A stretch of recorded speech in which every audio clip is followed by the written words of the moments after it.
داسې پریشانه ناست دی؟ حیات الله تا ته خو د خپل کور پته ده چې څونه زیاته غریبي ده او څونه ګراني ده. نوره دلته ګزاره ګرانه ده. ما وې زه به مزدورۍ له لاړ شم او ته به په کور کې یې. نه که نه لالا ستا مزدورۍ راجت نشته، زه به لاړ شم. زما ملګري هسې روان دي او ته د کور مشر یې، نو ته دلته کې کلي کې ښایي څه غم ښادي شي، نور څه کارونه راځي، نو ته مه ځه او زه به لاړ شم. حیات الله په دې مزدورۍ باندې مې نه سوده، خو چې خامخا ته وې او د هغه هم خادم ضروري ده نو خوښه مې ده. زه ته ملګرو سره لاړ شه هلته. حارث څه موټرسایکل اغوښتی ځان ته روک شوی پوه شوې دې انډله به ورسره دا خماریز غلوم چې پته یې ولګي. خماریا ملامته مې ګورې نه کړي.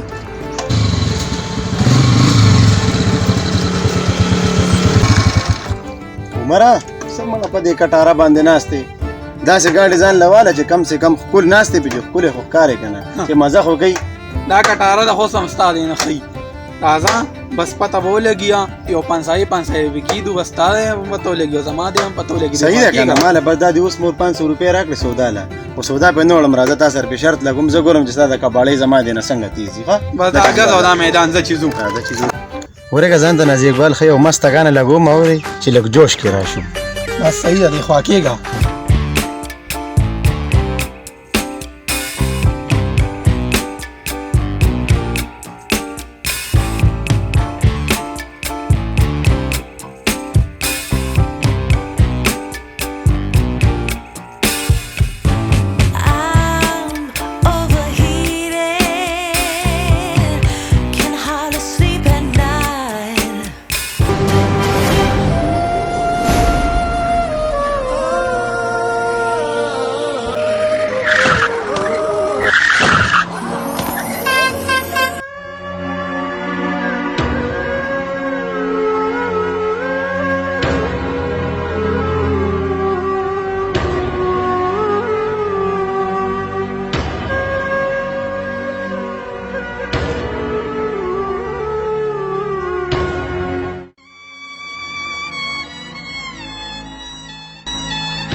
ظالمانو دته وګورئ، دا د ګل بشان بچي و په موټر سایکل یې ضد لګولې وه.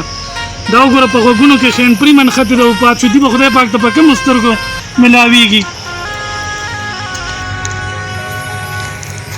دا د ګل بشان ځوانان په دې موټر سایکل مړه شي او چې څوک مړه شي خو دا خبره ختم شي، خو چې جمدي پاتې شي نو د هغې زندګي صحیح چې بل سړی بیا باتروم ته بوځي. د دې موټر سایکل نه وړئ، دا څه ظلم کوئ تاسو؟